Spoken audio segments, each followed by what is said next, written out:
ಷೇರುಪೇಟೆ ನಿಯಂತ್ರಣ ಪ್ರಾಧಿಕಾರ ಸಂಸ್ಥೆಯಾದ ಸೆಬಿಗೆ ಹೊಸ ಮುಖ್ಯಸ್ಥರು ನೇಮಕವಾಗಿದ್ದಾರೆ. ಹಿರಿಯ ಸರ್ಕಾರಿ ಅಧಿಕಾರಿ ತುಹಿನ್ ಕಾಂತ್ ಪಾಂಡೆ ಅವರನ್ನು ಸೆಬಿ ಚೇರ್ಮನ್ ಆಗಿ ನೇಮಕ ಮಾಡಲಿದ್ದಾರೆ. ಪ್ರಸ್ತುತ ಚೇರ್ಮನ್ ಆಗಿರುವ ಮಾಧವಿ ಪೂರಿಭುಜ್ ಅವರ ಅವಧಿ ಶೀಘ್ರದಲ್ಲಿ ಮುಗಿಯಲಿದ್ದು, ಅವರ ಸ್ಥಾನವನ್ನು ಪಾಂಡೆ ತುಂಬಲಿದ್ದಾರೆ. ಒಡಿಶಾ ಕೇಡರ್ನ 1987ರ ಬ್ಯಾಚ್ನ ಐಎಎಸ್ ಅಧಿಕಾರಿಯಾದ ತುಹಿನ್ ಕಾಂತ್ ಪಾಂಡೆ ಅವರು ಪಂಜಾಬ್ ಯೂನಿವರ್ಸಿಟಿಯಲ್ಲಿ ಅರ್ಥಶಾಸ್ತ್ರದಲ್ಲಿ ಎಂಎ ಮಾಡಿ ಬ್ರಿಟನ್ ಬರ್ಮಿಂಗ್ಹ್ಯಾಮ್ ಯೂನಿವರ್ಸಿಟಿಯಲ್ಲಿ ಎಂಬಿಎ ಮಾಡಿದ್ದಾರೆ.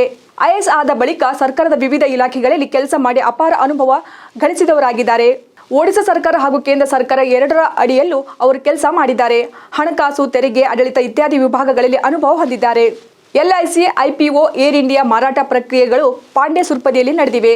ವಿಶ್ವಸಂಸ್ಥೆ ಕೈಗಾರಿಕೆ ಅಭಿವೃದ್ಧಿ ಸಂಸ್ಥೆಯ ಪ್ರಾದೇಶಿಕ ಕಚೇರಿಯಲ್ಲಿ ಕೆಲಸ ಮಾಡಿದ್ದಾರೆ.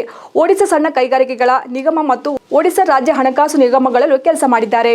ತುಹಿನ್ ಕಾಂತ್ ಪಾಂಡೆ ಅವರು ಸೆಬಿ ಚೇರ್ಮನ್ ಆಗಿ ನೇಮಕವಾಗುವ ಮುನ್ನ ಕಂದಾಯ ಇಲಾಖೆಯಲ್ಲಿ ಕಾರ್ಯದರ್ಶಿಯಾಗಿದ್ದರು. ಅದಕ್ಕೂ ಮುನ್ನ ಹೂಡಿಕೆ ಮತ್ತು ಸಾರ್ವಜನಿಕ ಆಸ್ತಿ ನಿರ್ವಹಣೆ ಇಲಾಖೆ, ಸರ್ಕಾರಿ ಉದ್ಯಮಗಳ ಇಲಾಖೆ ಹಾಗೂ ಸಿಬ್ಬಂದಿ ಮತ್ತು ತರಬೇತಿ ಇಲಾಖೆ ಈ 3 ಇಲಾಖೆಗಳಿಗೆ ಕಾರ್ಯದರ್ಶಿಯಾಗಿದ್ದರು. ಅದಕ್ಕೂ ಪೂರ್ವದಲ್ಲಿ ನಾಗರಿಕ ವಿಮಾನಯಾನ ಸಚಿವಾಲಯದಲ್ಲಿ ಕಾರ್ಯದರ್ಶಿಯಾಗಿ ಕೆಲಸ ಮಾಡಿದರು.